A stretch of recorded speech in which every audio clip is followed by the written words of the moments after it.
Number one, learn about Memphis, and you all, thank you. We've been to Graceland and we've taken a little tour, and we'll continue to do that. I think we're going to school tomorrow, and so we're going to learn about Memphis. Number two is we're going to focus on the three areas that we talked about in Townsend, which are healthcare and education and government, making government better and stronger.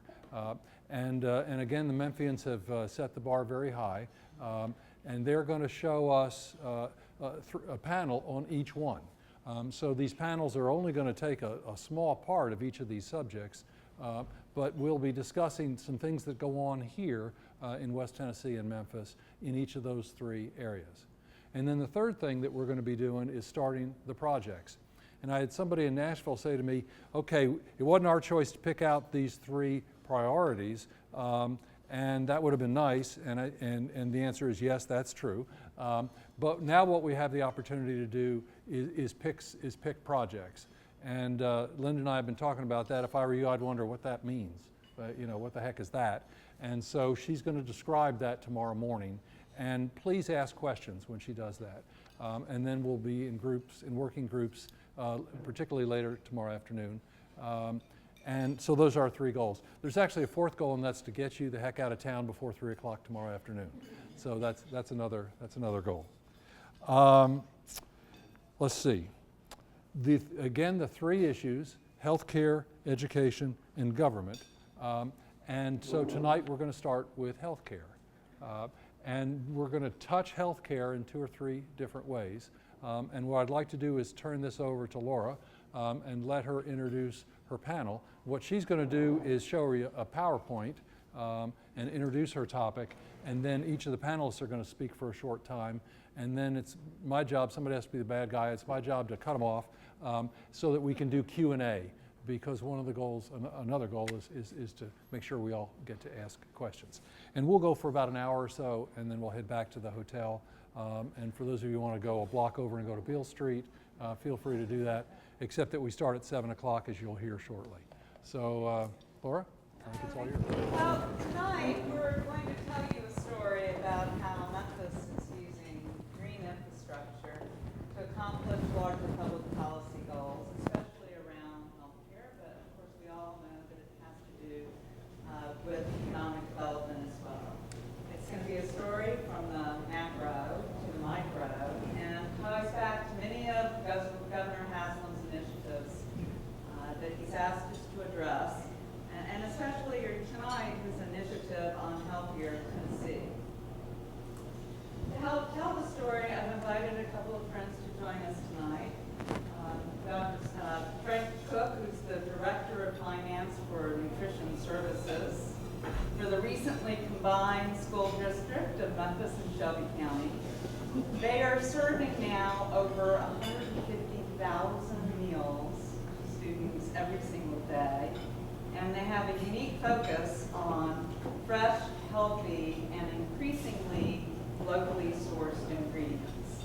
It's a remarkable story, and I'm really anxious for Frank to help tell that story for us. Dr. Scott Morris is the founder and president of the Church Health Center, a remarkable institution that we can't even begin to explain everything they're doing tonight. But tonight what he's going to focus on is their leading edge efforts in preventative care, writing prescriptions for active and healthier lifestyles.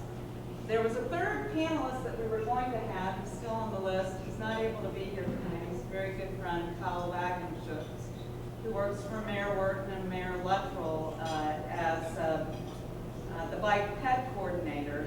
But he's really much more than that. And I just want to give him a plug because since he's been on the job, which is only about 2.5 years, he's run our Memphis network of alternative active transportation from just 1 mile of bike trails, bike lanes to over 40 miles of bike lanes just in the city of Memphis.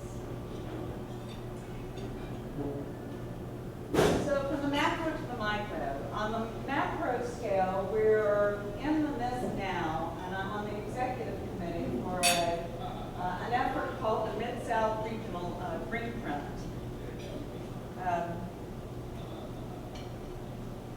Hold on. Let me go back.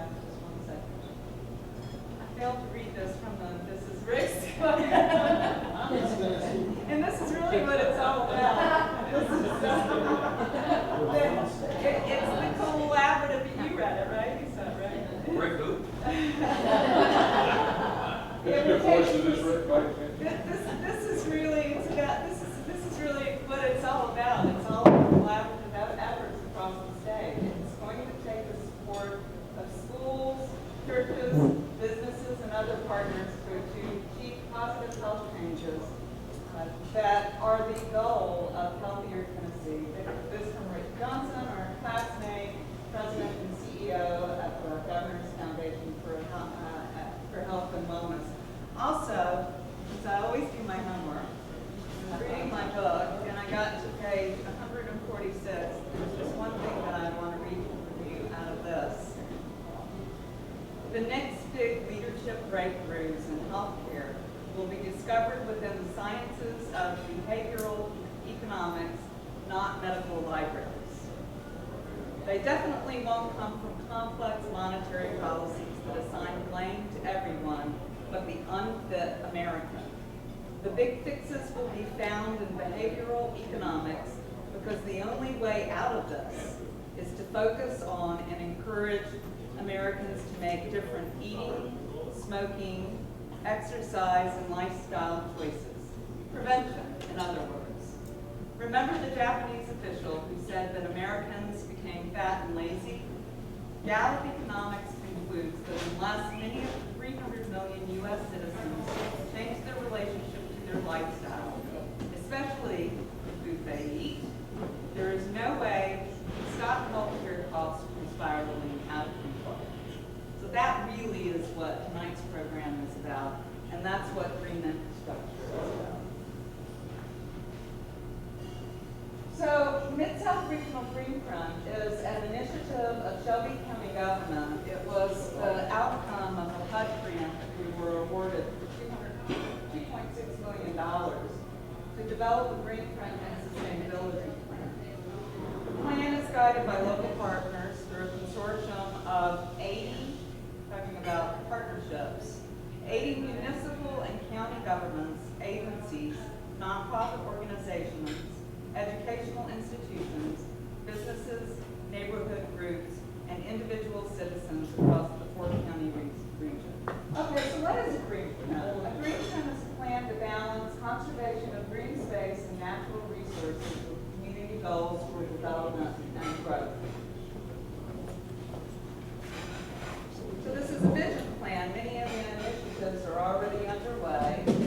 The regional vision plan has 8 important goals to enhance access to parks and open space, to promote community health, connect pedestrian, bicycle, and transit, create more transportation options, to establish better access from homes to jobs, schools, services, and fresh foods, to attract and retain jobs and talent, to improve water and air quality, to achieve equitable project impact, and to improve regional quality of life. I just want to point out, this is the Tri-County Green Plant Plan. This big green space in the middle is Shelby Farms Park. We'll get to that.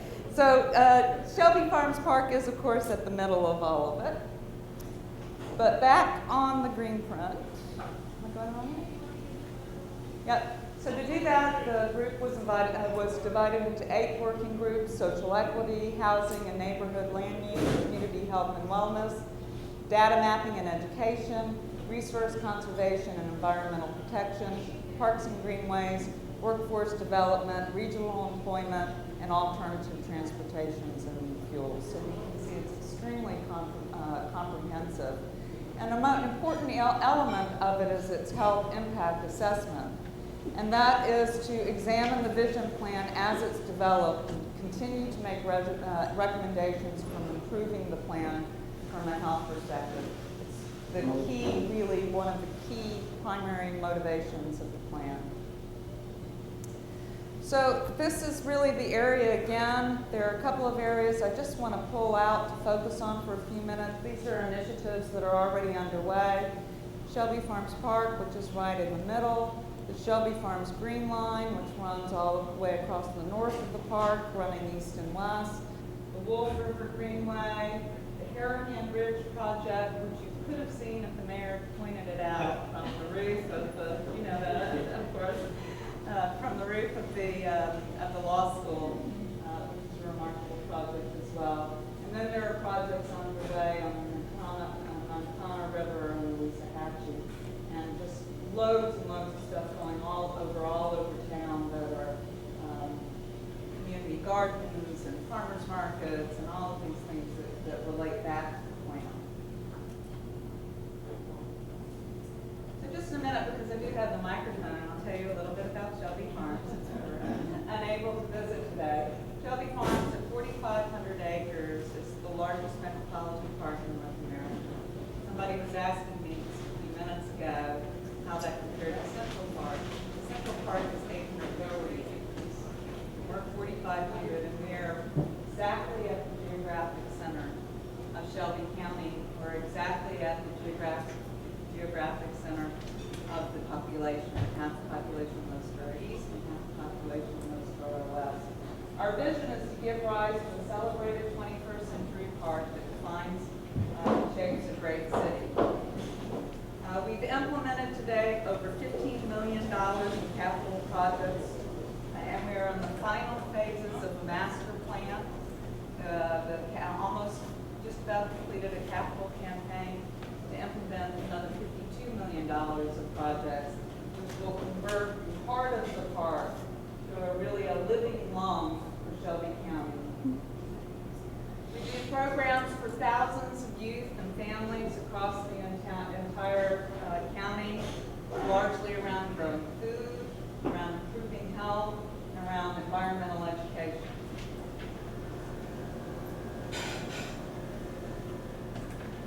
Just a little bit, some of the programs that we're conducting all year round. So really our goal is more than just building a park, it's building a community, and it's achieving larger public policy goals. Connections are really important. We also, in addition to managing Shelby Farms Park, we also manage the Shelby Farms Green Line, which when it's complete will be a 13-mile trail all the way from eastern Shelby County to the center, the heart of Midtown Memphis. We've already built the first 6.5 miles, and it's operating very successfully. We are a public-private partnership. I believe that Mayor Luttrell will talk to you a little bit tomorrow about how that works.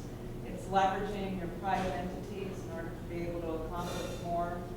We have a fairly small budget compared to many of you in this room. Our operating budget is $2.5 million a year, but we raise over 75% of our budget privately. We're attracting partnerships, we're attracting private donors in ways that it's more difficult for government to do. Another great project that's on the drawing board now that's about to go into construction meets up at the very end of our Shelby Farms Green Line and connects through our new medical district and our arts district at Broad, the Overton Park, and the fairground site. It's got a number of partners involved in it. You can see Livable Memphis, Shelby Farms Park Conservancy. We all work on all of these together. It's a $4.6 million, $1.6 million project. We're in year one of it. It'll be complete in 2014. Also, the Wolf River Greenway is built out largely from Fayette County all the way to the southern border of Shelby Farms Park, where we've installed a pedestrian bridge to be able to get people from the Greenway into the park, run all the way along the Wolf River. The city of Memphis has completed their first 2.5 miles. They're working on their next sections. When it's complete, this will be a 22-mile linear park that will connect all the way from Fayette County all the way out to the Mississippi River. And then that will connect another big project John can tell us about, which is the Main Street to the Main Street connector. This is a fantastic project that connects our Uptown district. They'll go from Shelby Farms to Uptown, all the way along our riverfront to our new Hurricane Bridge, and all the way to West Memphis. The $37 million project also has a number of partners involved in it, a lot of different funding sources, including almost $15 million Tiger grant, a $37 million project, a large list of stakeholders, including Shelby Farms Park Conservancy, one of the stakeholders. So it's all tied together, and all of us realize that we're really all just working on part of the same project. It's one project, and we each have our piece, but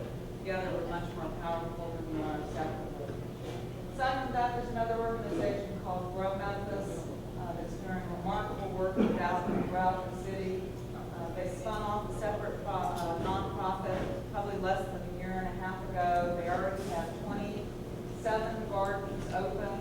We also have a Green Line Garden program at Shelby Farms Park. Their mission is to grow partners and communities in Memphis to promote a sustainable local food system. Also, a lot of partners, great project.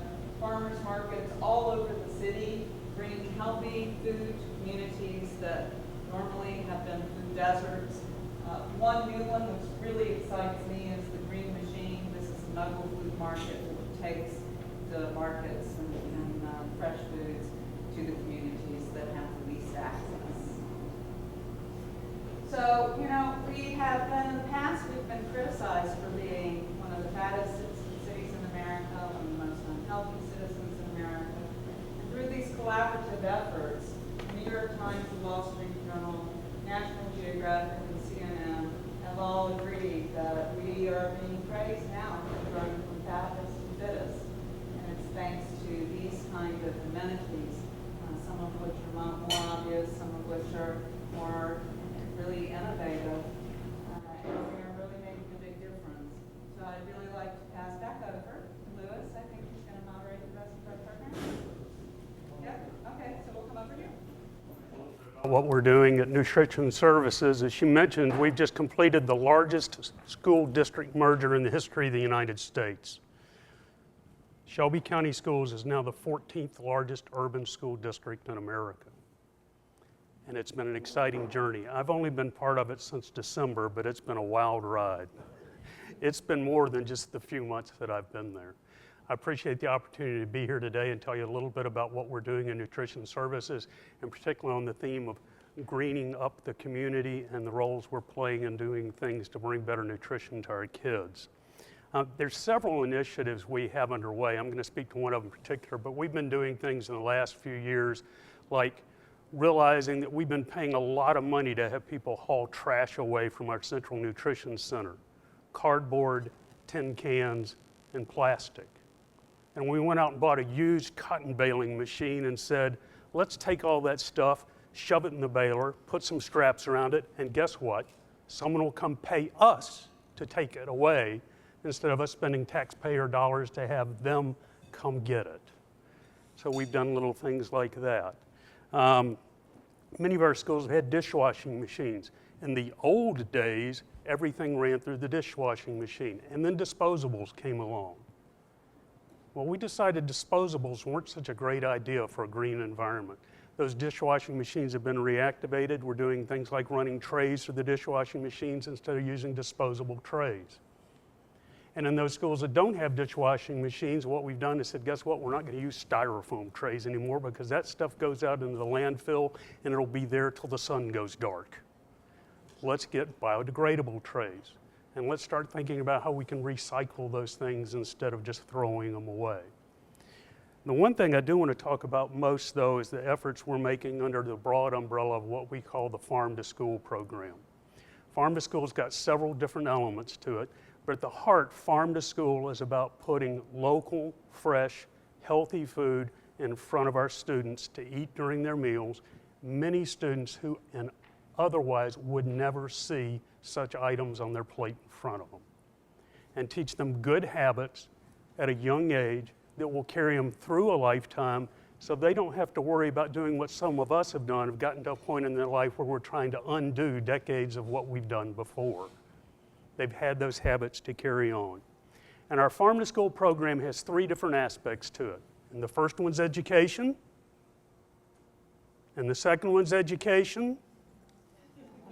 And the third one is infrastructure.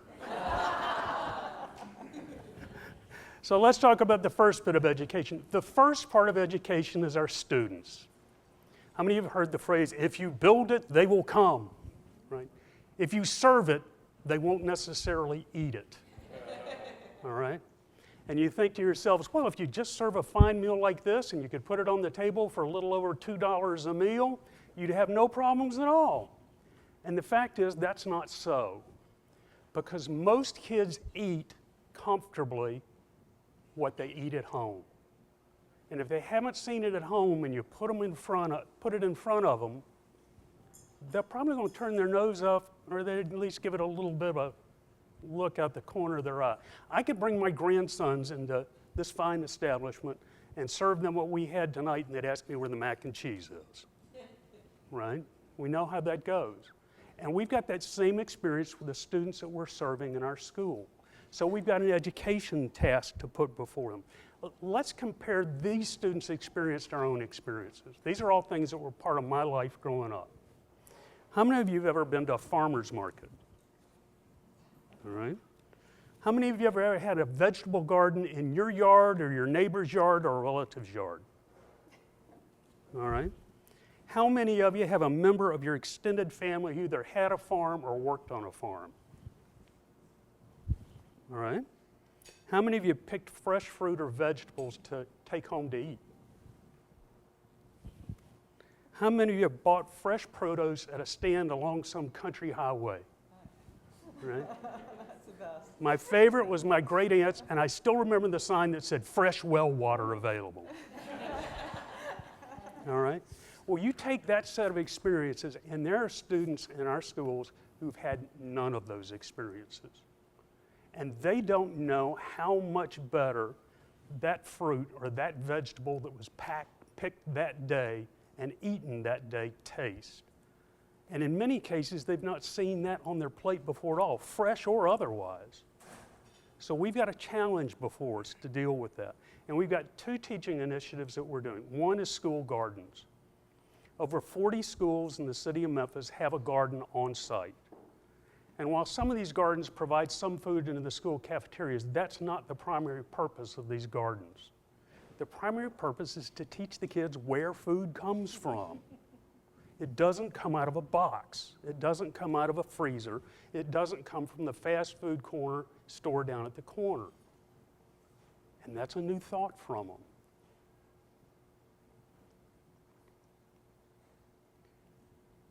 Part of what we do with this is we tell them the reason why it's here and the reason why the teachers get excited is, oh, you can teach this, use this garden to teach biology and nutrition, and you can even use it to teach history and math. You can put questions to the kids like, if we want to serve every kid in the school a tomato, and each plant has this many tomatoes on it, and you can grow this many plants per square yard, how many square yards of tomatoes do we need to plant?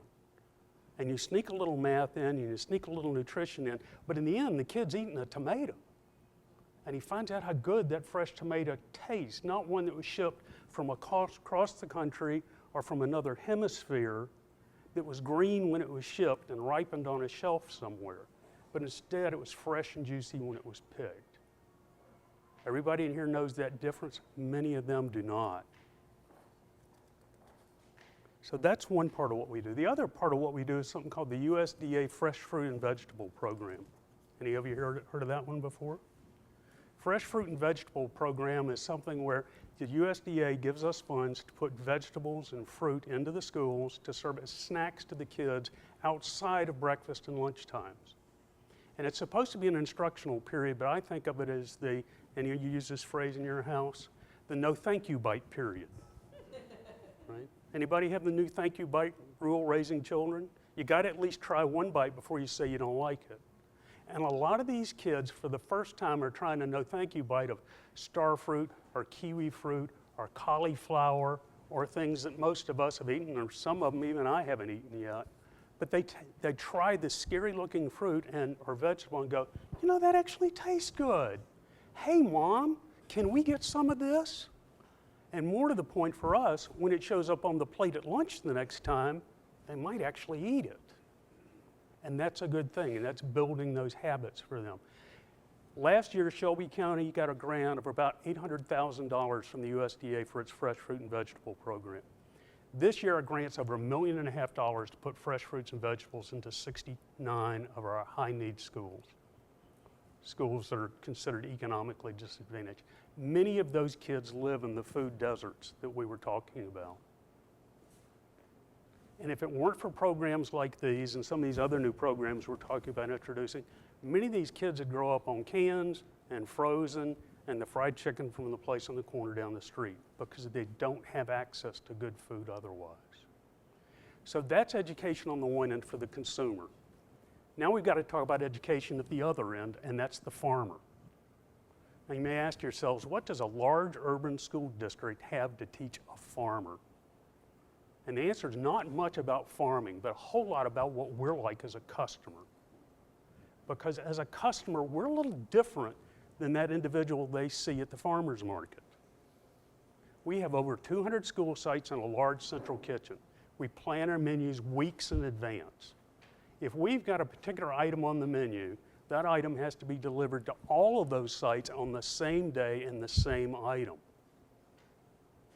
And not only does it have to be delivered on that same item on that same day, it's got to be delivered ready for us to use. It's got to be picked and washed and cleaned and bagged and ready for us to use.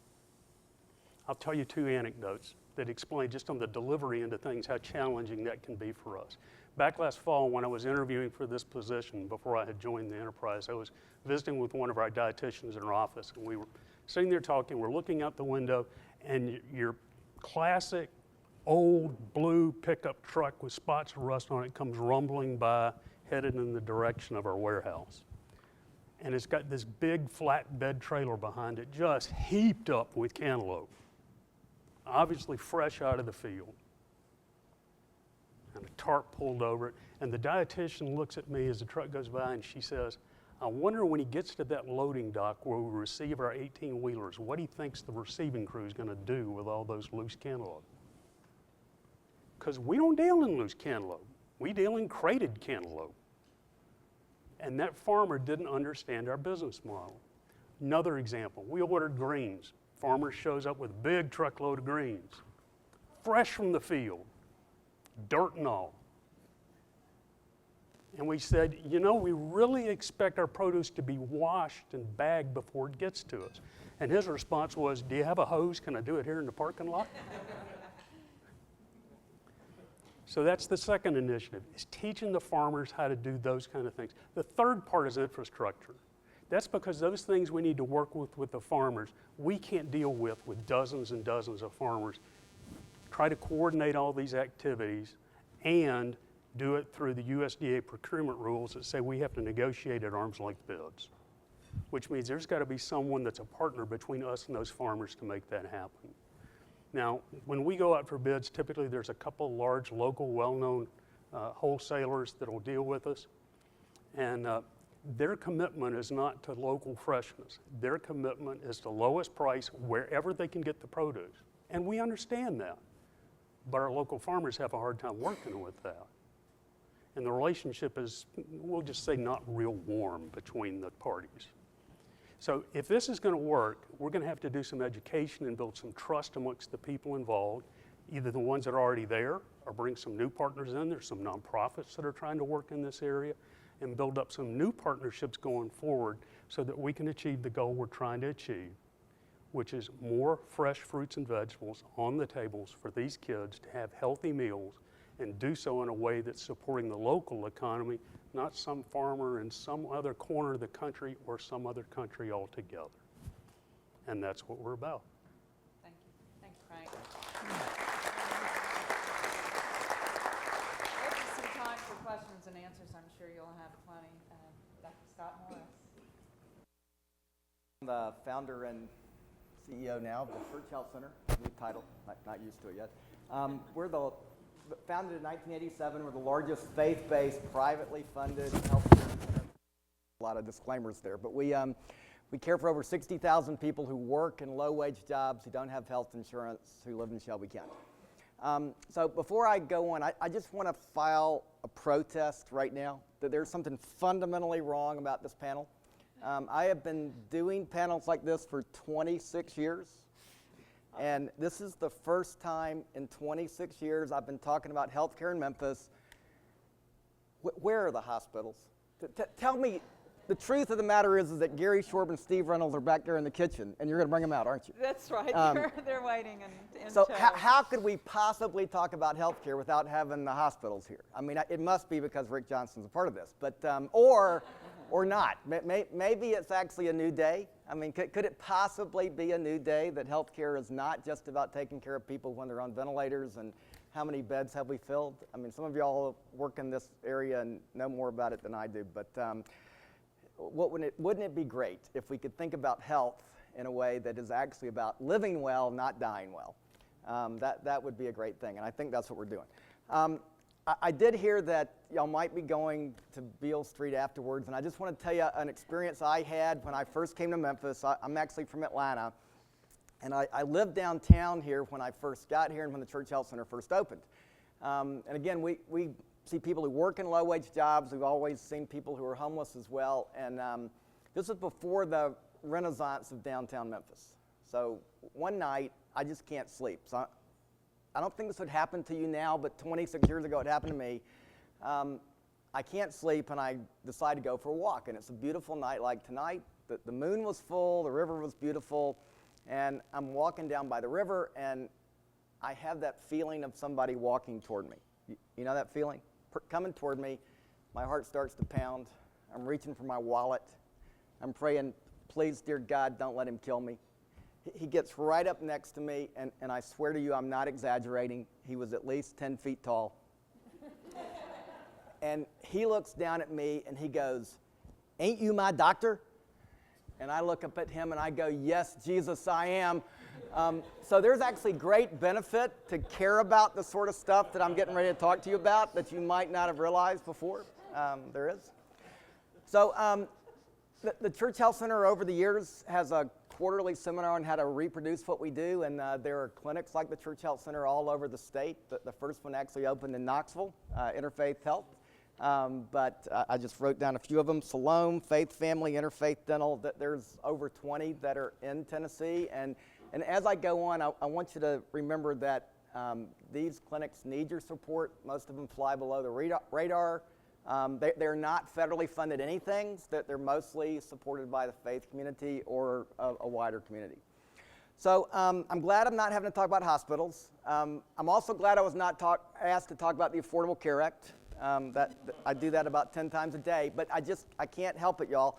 October 1st, we're starting to hear endless TV ads. They've already started about signing up for the exchange.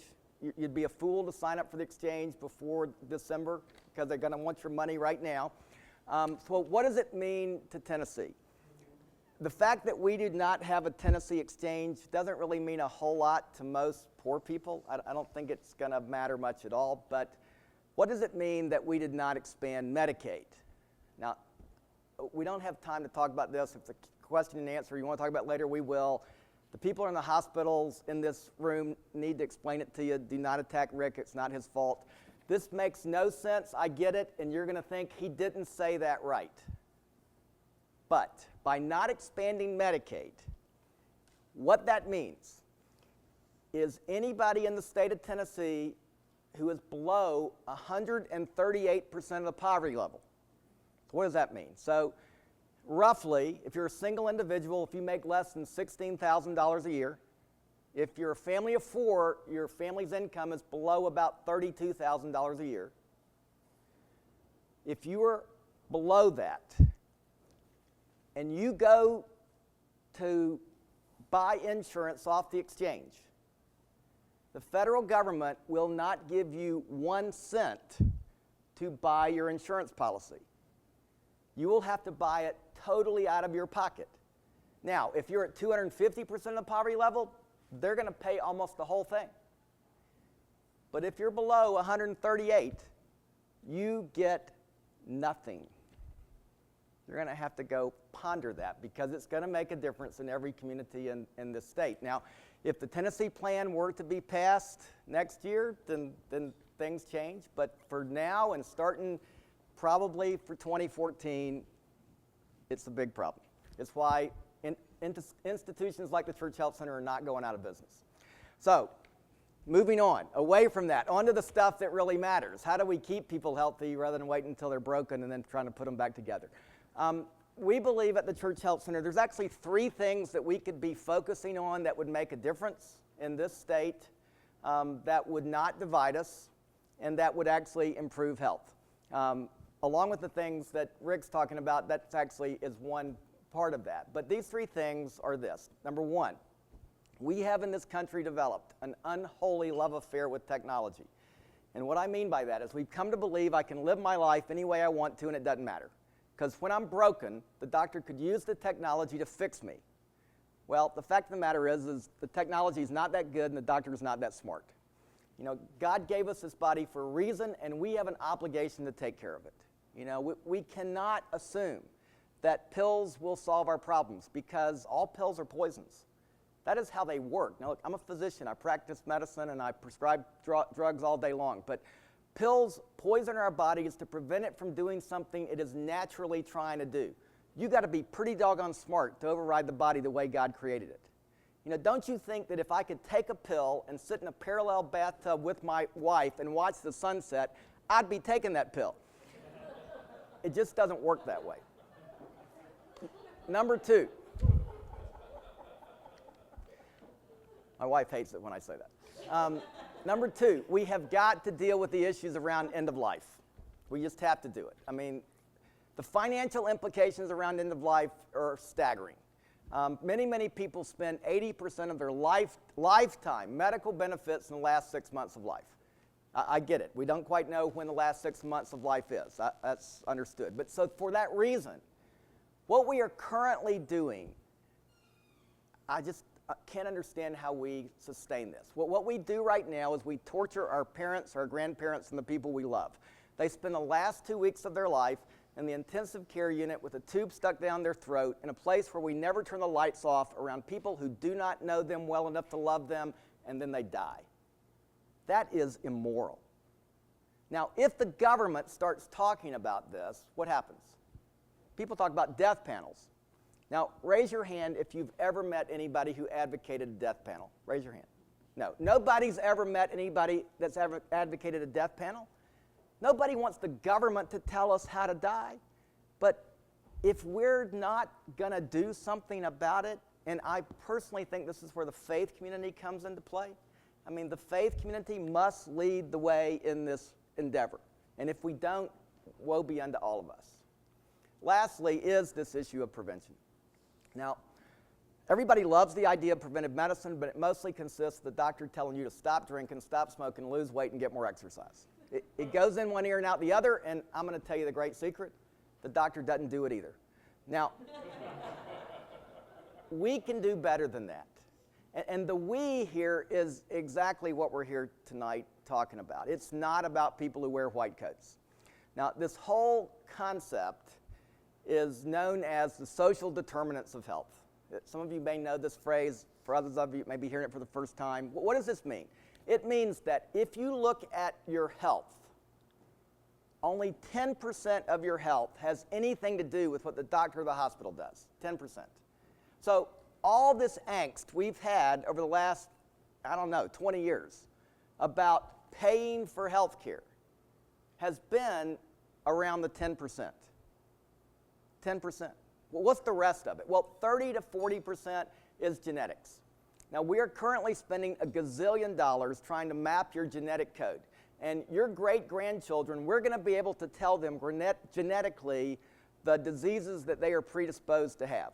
We will not be able to do anything about it, but we will be able to create great angst for them.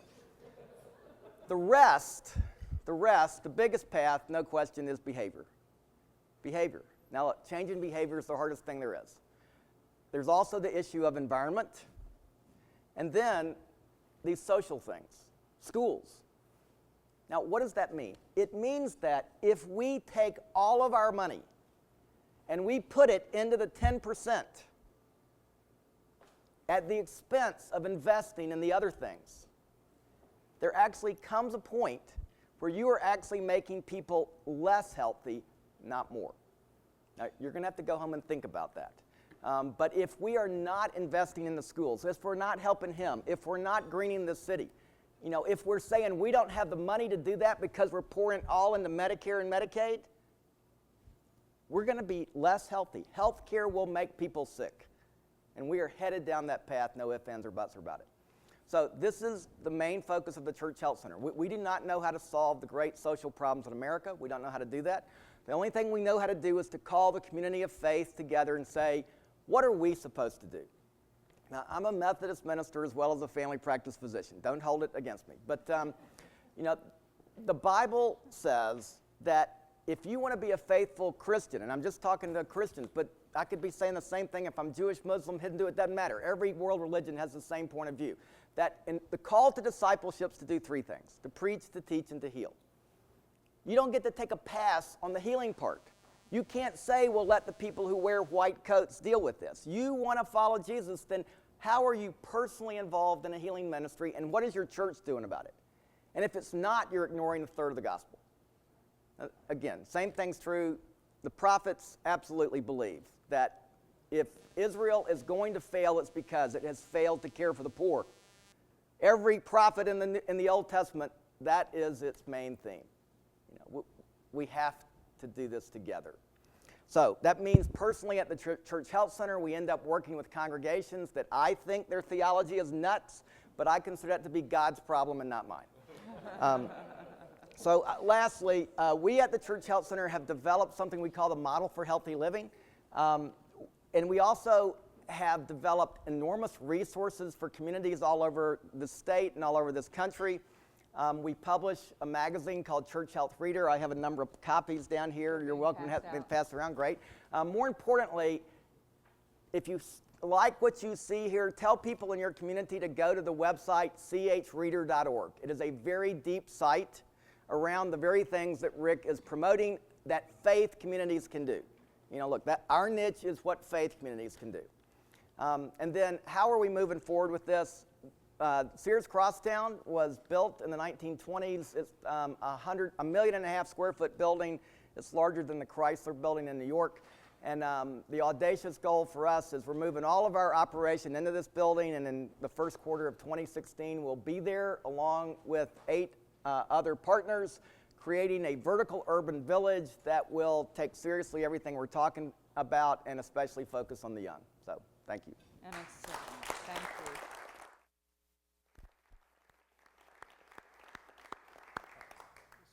So the bar just got higher for folks. We've got some time for questions. I ought to point out that Salome and Faith and the clinics in Nashville, the organizations in Nashville, turn here for their mentor. And so what he said is absolutely correct, and probably in East Tennessee as well. But I know there's been incredible impressions all the way around the state by what you're doing here in Memphis. So thank you. All right, so questions for anybody on the panel?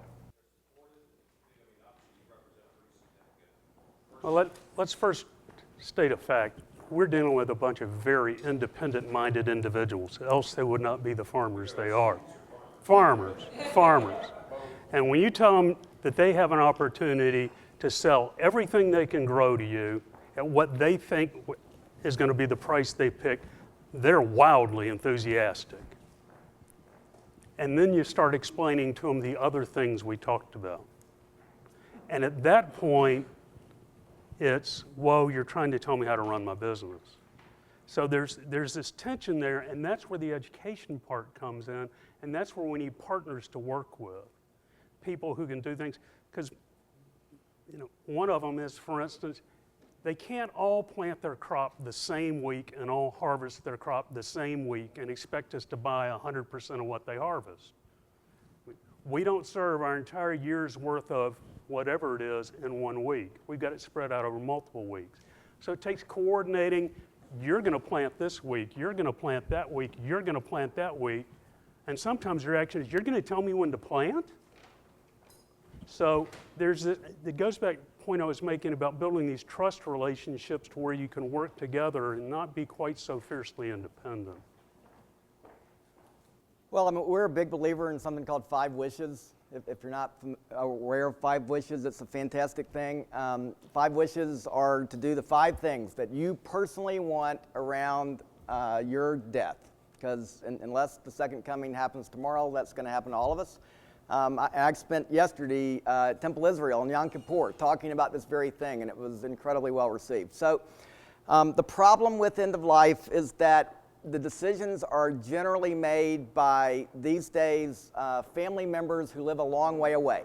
And so it is inversely related to whether your children are going to want you to stay on the ventilator forever if they live in California. Because their guilt will be assuaged by feeling like they did everything to keep mama alive. Now, the doctor, the easiest thing for the doctor to do is to do more. It is always easier for the doctor to do more. So if you wait until you are in the throes of death, that's what everybody's going to do. So the 5 wishes, it's a legal document. It costs $1 to have a copy of it. It's not free. It costs $1. But it replaces having a lawyer. If there's any lawyers in the room that's how you make your living, I'm sorry, but I'm for 5 wishes rather than paying you. So it counts as a living will. It counts as a durable power of attorney. And so it will tell you in very lay people's language, what do you want done? What do you want done to keep you alive or not? What kind of comfort do you want to have? And the 5th wish is really where I think you ought to begin. The 5th wish is what is oftentimes referred to as an ethical will. You know, your family is going to figure out the money, I guarantee you that. But what is it that you want to pass on to your children, your grandchildren, that you care about in life? You know, what are those things that matter to you that you would like your kids to know? And so we advocate sitting down and having this discussion the day after Thanksgiving. This is a time when your family is going to be together and they're probably sick of each other. There's only so much football you can watch. So sit down every year and review everybody's 5 wishes. It's not just the people over 80, because the bus may, we may lose this entire group. You know, it's happened before. So if you haven't had these conversations with your family, now's the time to do it. And it doesn't have to be the day after Thanksgiving. We just think that's a great time. But we do think it's something you don't do once, you do over and over again. Despite my disparaging words I said about the hospitals, this is a place where the hospitals have actually led the way. The hospitals have taken the 5 wishes to all of their employees. What an enlightened idea. You know, they each have over 10,000 employees, and their 10,000 employees have been introduced to the 5 wishes, not just for when patients come in, but for their own families. It's a great thing, and it is. We could absolutely get our hospitals here to teach your hospitals how to do that. And then it sort of becomes a very big mushroom after that.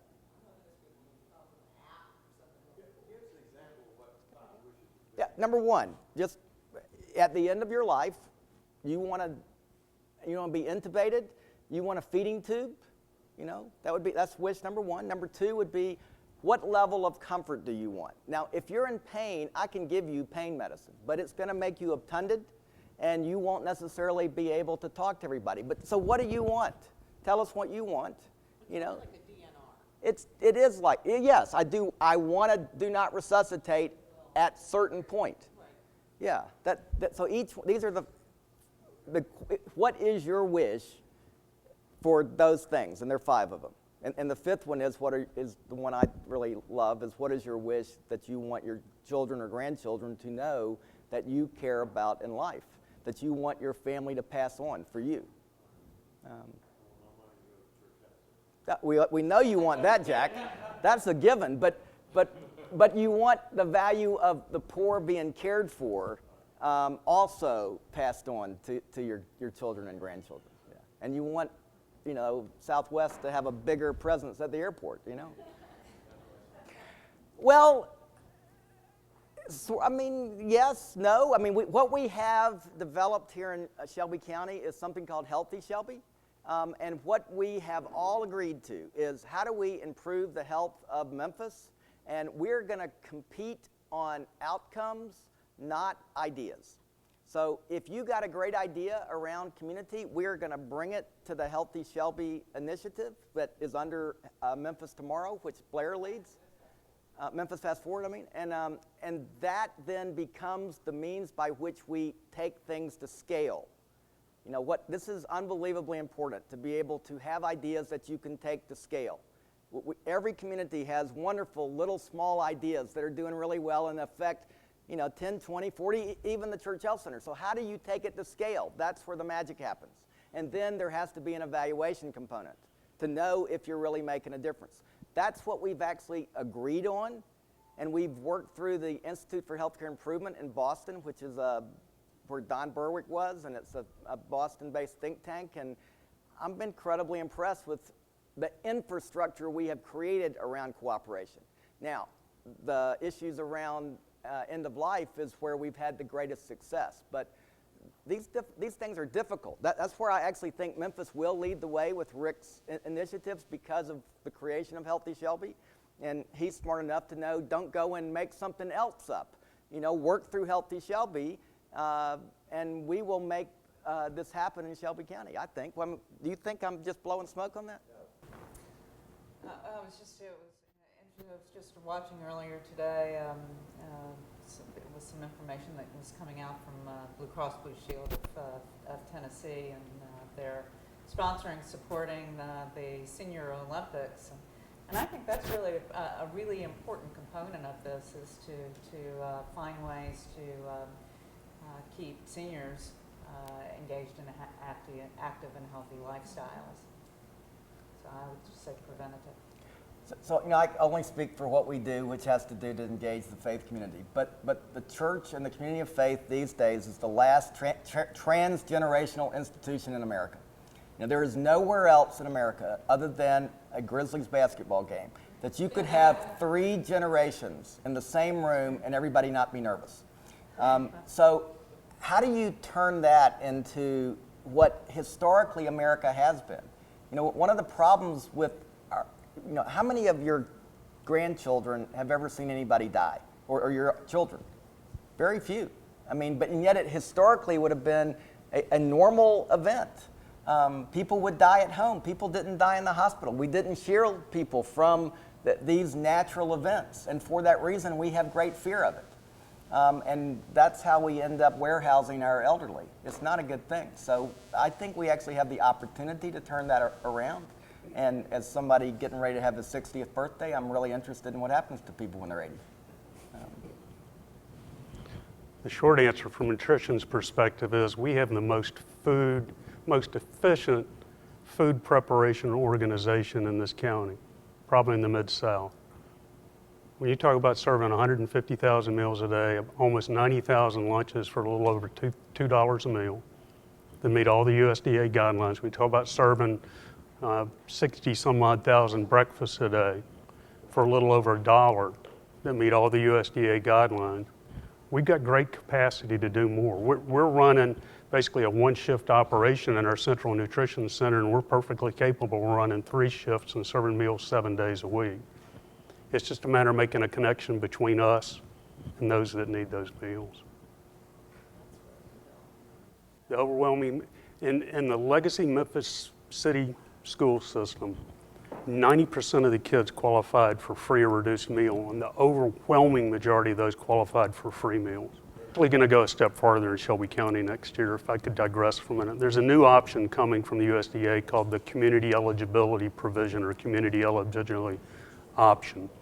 And next year in Shelby County, because of the number of kids who qualify for free meals on what's called a direct certified basis, because their family is on SNAP, getting those EBT card benefits, their foster children, their homeless children, they're in certain other categories.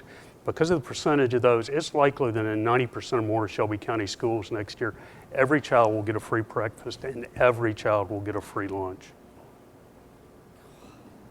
And the reason why is to ensure those kids get at least 2 healthy meals a day, because many of those kids, if they don't get those 2 meals, they don't get meals. And one of the biggest nutritional challenges we have, which again is something we're trying to address, is kids get out of school in May, many of them go hungry for the next 2 months. And that's just not right. Well, it's an example of how it's a problem. I will say, you know, when the world fell apart, there was great pressure on us for seeing people who were not working. And we have a walk-in clinic. The criteria to come to our walk-in clinic is I'm sick today, I don't have health insurance. So it doesn't matter whether you're working or not. The cost is $35. It's the same no matter what your problem is. You got a cold, you got a broken bone, you're at death's doorstep. It's obviously a better deal the sicker you are. But for $35, it's a pretty good deal no matter what. But you know what I saw then, and really what we continue to see today, is 2 kinds of people. women, always women. She was working 40 hours a week. When the world fell apart, she had her hours cut back to 24 hours a week. When she went below 30 hours a week, she lost her benefits. She has chronic disease, she can't afford to go to the doctor, and she can't afford her medicine, and she's struggling to just pay her bills. I can tell you that story over and over and over again. So, story number 2 is a man who lives in Germantown, was making $100,000. He lost that job, spent a year or more trying to find another job making $100,000. Never happened. In the meantime, he spends all of his resources still trying to pay a mortgage. His family's fallen apart. He's now taken a job as an assistant manager somewhere with no benefits. He comes to me, crosses his arm, and says, "Can you help me?" And the answer is yes, if you will lose the attitude. So those two things today we still see over and over again. But you know, in the worst economy, there are jobs. You may not want to do those jobs. So our attitude is that if you're willing to clean out my latrine and you get sick, we think you ought to go to the front of the line. So where can you go? That we have 2 federally qualified health centers in Memphis, the Memphis Health Center and, despite their name, Christ Community Medical Clinic, which sounds like the Church Health Center, but despite their name, they are a federally funded clinic, but both of them will see people who are uninsured. And then, unfortunately, all too often, the emergency rooms are your options. And so it's not a good plan.